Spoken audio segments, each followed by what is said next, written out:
मला वाटत होतं तू माझी वाट बघत असशील.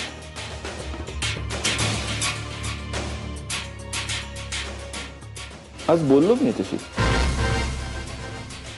फोन आला होता तुझ्या बॉयफ्रेंडचा. ऐक. काय? आशिषने फोन केला होता तुम्हाला? अरे बाप रे, किती काळजी वाटते तुला आशिषची. हा, पण मी काय खाल्लं नाही त्याला फोनवर. गप्पा मारल्या छान. सांगत होता तो तुमची सगळी लव्ह स्टोरी. तो हिरो, तू हिरोईन, आणि मध्ये आला एक विलन, सत्यजित मुधोळकर नावाचा.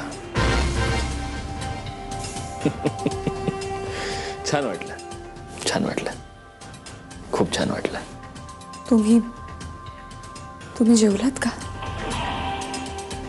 मी खायला घेऊन येते तुमच्यासाठी. त्यालाही असंच विचारत असशील ना, जेवलास खरे राजा? डबा पाठवायचीस ना इथून त्याच्यासाठी? सांग ना, सांग ना मंजिरी, मला काही वाईट नाही वाटणार. कसे भेटायचात तुम्ही? पास करा आता. कधी भेटायचात तुम्ही? मॅनेज कसं केलं सगळं? तू वाट बघत असशील ना मी ऑफिसला जाण्याची, डेस्परेटली. मला सांगायची सांगताना आज लवकर या, मनातून म्हणत असशील अजिबात येऊ नका. कसं कसं जमवलं हे सगळं तुम्ही? इथे पण यायचा ना तो, आपल्या घरी, आपल्या बेडरूम मध्ये, आणि मग तो इथे आला की आपल्याच या बेडवर तुम्ही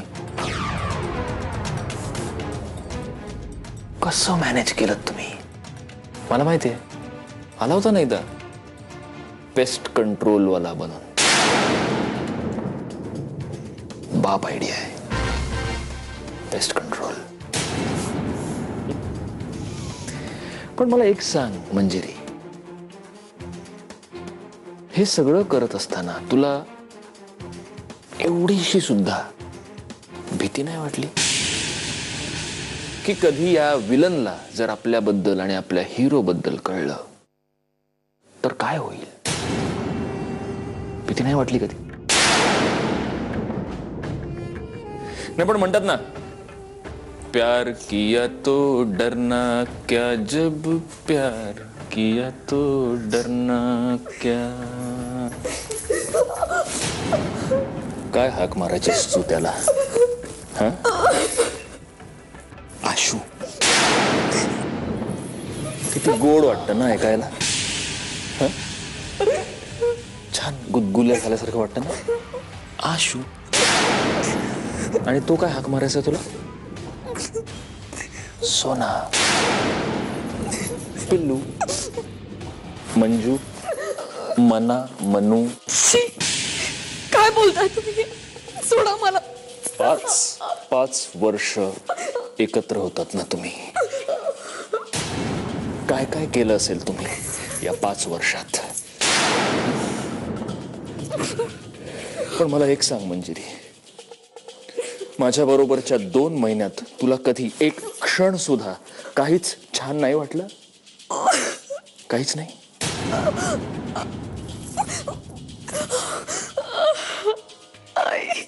अर्थात या 2 महिन्यात तरी मी कुठे होतो? इथेही तोच होता. माझ्या बरोबर असताना जेव्हा डोळे मिटायचीस तेव्हाही डोळ्यासमोर तोच यायचा, हो ना? ए म्हणजे सांग, जेव्हा मी तुला मिठीत घ्यायचो तेव्हा तुला असं वाटायचं का की तू त्याच्याच मिठीत आहेस? हा, जेव्हा मी, काय झालं? तुला बोलायचं नाही माझी? सांगायचं नाहीये मला?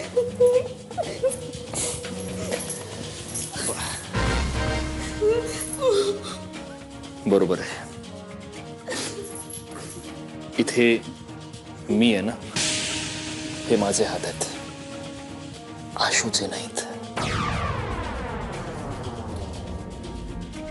पण तू नाही सांगितलंस तरी मला कळणार नाही असं नाहीये.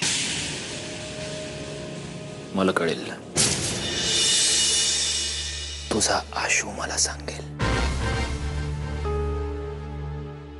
आम्ही भेटणार आहोत लवकरच.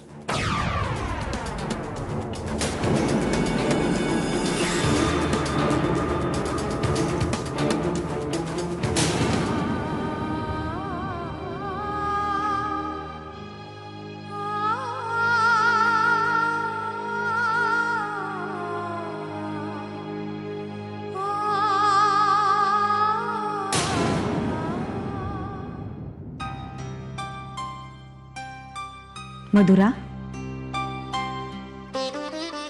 चल बाळा, जेवायला चल. मला भूक नाही अगं काकू. अगं असं काय करतेस तू? इथे मंजिरीबद्दल फक्त विचार करून काही घडणार आहे का? हा, नको काळजी करूस. आपण बघूया ना काही करता येतंय का. काय करणार होतं ग काकू? बघू म्हणून फक्त सध्याची वेळ टाळता येते ग काकू. अगं पण सध्या आपल्या हातात काहीच नाहीये बाळा. मी अशी शांत बसणारी मुलगी नाहीये. मी करेन काहीतरी. मला माहितीये ताईला माझी सध्या जास्त गरज आहे.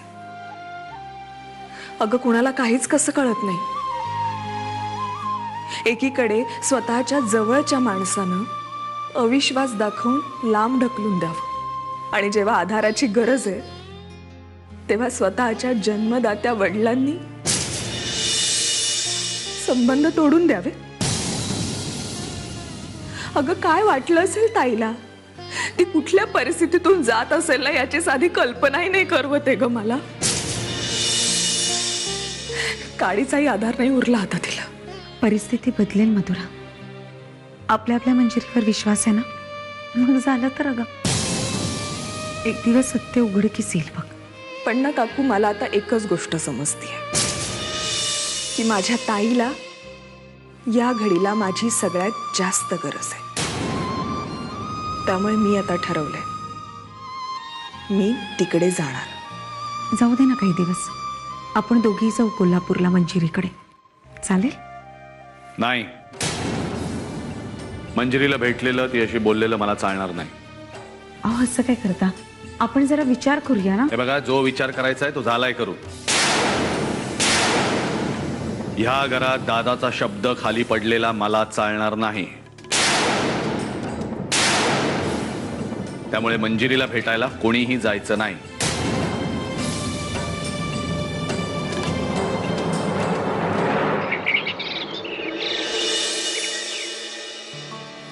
सत्यजित,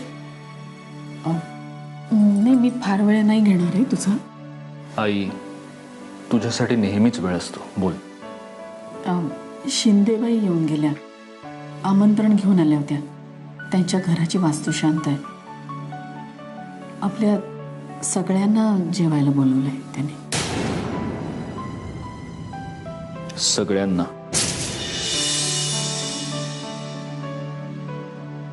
सत्यजित, मला माहिती आहे तू येणार नाहीयेस, पण जावं लागेल रे. त्या स्वतः आल्या होत्या आमंत्रण घेऊन. कधी जायचं ते सांग, जाऊ. सगळे जाऊ.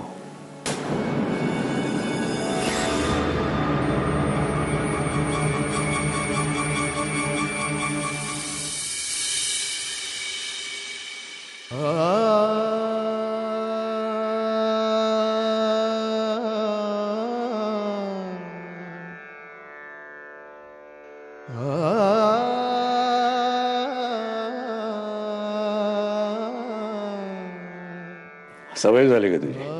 घरातल्या माणसांनाच नाही तर घरातल्या प्रत्येक वस्तूला सवय झाली तुझी.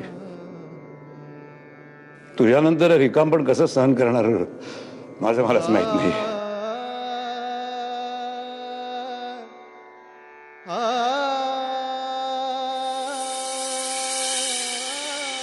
लहानपणी मी तुला गमतीत माणूस आहे ती. लग्न करून तुला बाबाला एक दिवस सोडून जायचंय तर तू तासन तास रडत बसायचीस, रुसून बसायचीस.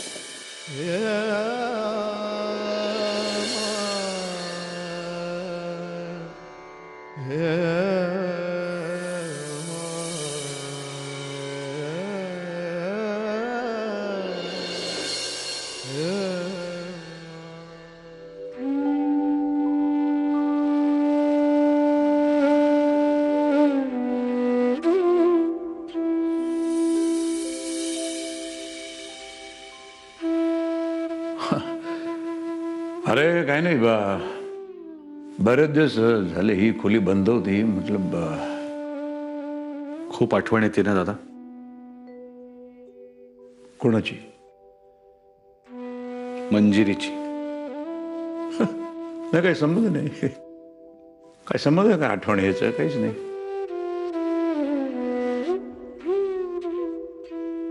दादा मला कळतंय तुला खूप त्रास होतोय. त्रास? वेडायस का?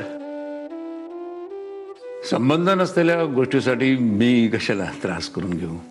दादा संबंध नाही.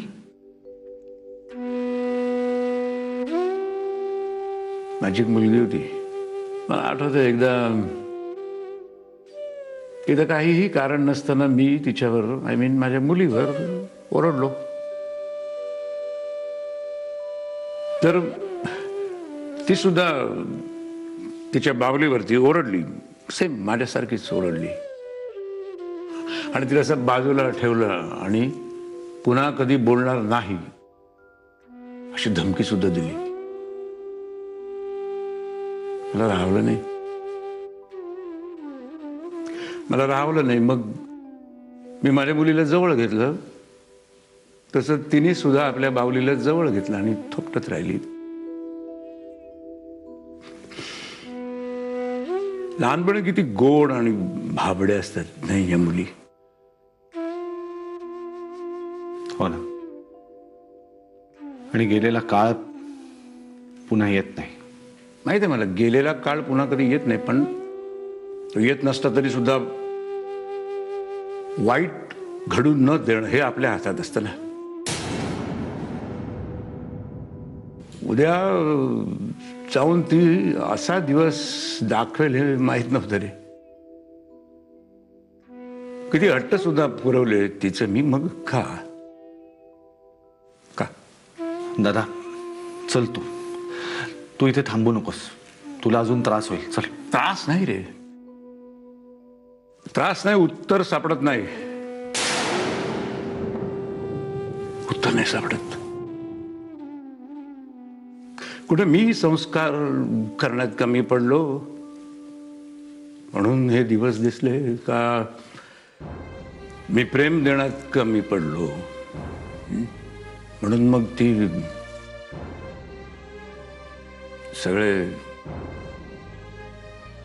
सगळी नाती तुटली. सगळी नाती तुटली म्हटल्यानंतर उत्तर मिळालं तरी काय अर्थ आहे? मग या सगळ्या वस्तू सुद्धा इथे ठेवण्यात काय अर्थ आहे?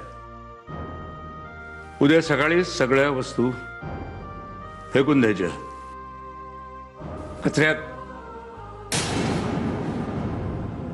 फेकून द्यायच्या.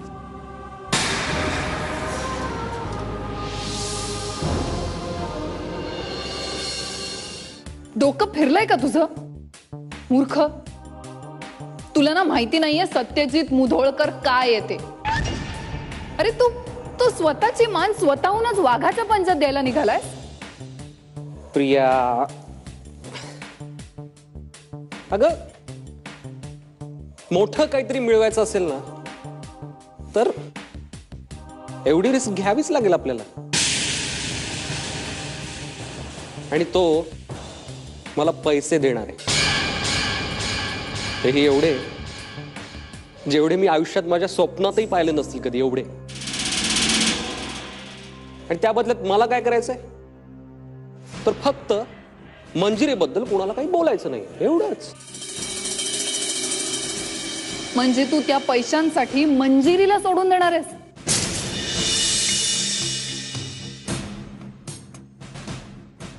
काय करणार? काय करणार? एका मोठ्या स्वप्नासाठी एक छोटी गोष्ट सोडून द्यावी लागेल. So what? म्हणजे तू फक्त आणि फक्त पैशांसाठी मंजिरीला? प्रिया, तू पुन्हा पुन्हा शब्द बदलून तेच बोलतेयस, अर्थ तोच होतोय. अरे पण आशिष, तुला जे हवं होतं मंजिरी. बास झाली तुझी कटकट. उगाच माझ्या एवढ्या मोठ्या आनंदात विरजण टाकू नकोस, कळलं ना? आणि तुझं काय? तुला काय वाटलं? मला काही कळत नाही. म्हणजे सत्यजितवर तुझं खरं प्रेम?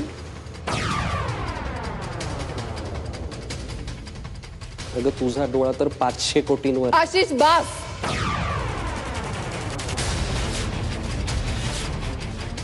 आज बोललायस ते शेवटचं. पुन्हा जर हे बोललास ना तर ठीक आहे, बस झालं तुझं नाटक, सोड. तुझ्यासारख्या पैशासाठी प्रेम विकणाऱ्या माणसाला काय कळणार आहे प्रेमाची किंमत? सत्यजित माझं पहिलं आणि शेवटचं प्रेम आहे आणि त्याच्यासाठी मी काहीही करू शकते, काहीही.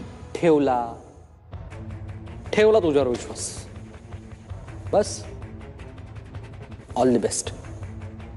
खुश? Whatever. तू स्वतःच्या घाणेरड्या नजरेने हे सगळं बघतोयस ना, त्यामुळे तुला सगळं तसंच दिसणार, घाणेरडं. माझ्यासाठी एक काम करशील? सत्यजितला भेटायला जाताना हे घालून जा. सत्यजितचं सांग मंजिरीने तुला गिफ्ट केलाय म्हणून.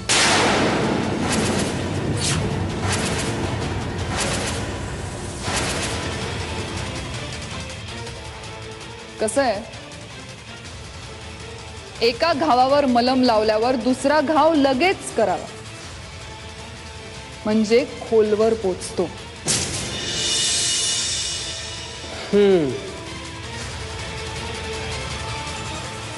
तुझी नजर खूप चांगली आहे प्रिया. गुड.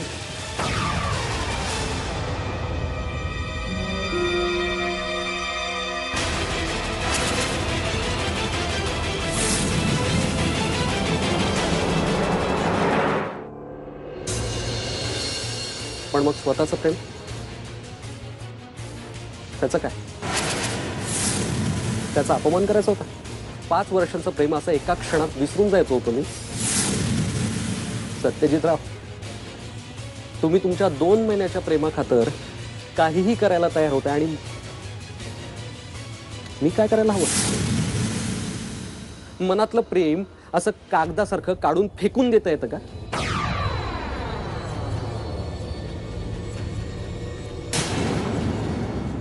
शंभर वर्ष आयुष्य आहे सत्यजितराव. 100 वर्ष आयुष्य आहे तुम्हाला.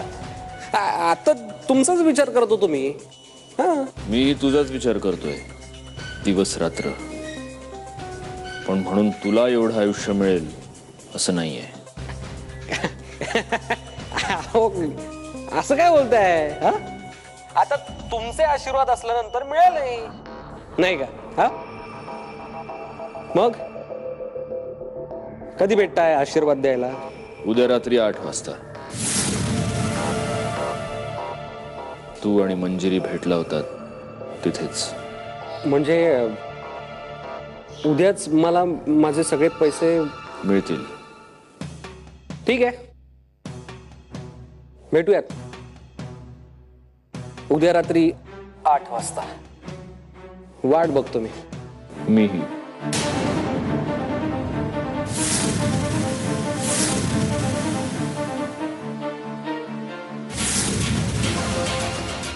हे सगळं काय सत्यजित? काय? हां, अरे बोललो होतो ना तुला मी.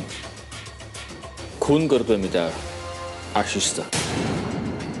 उद्या रात्री 8 वाजता.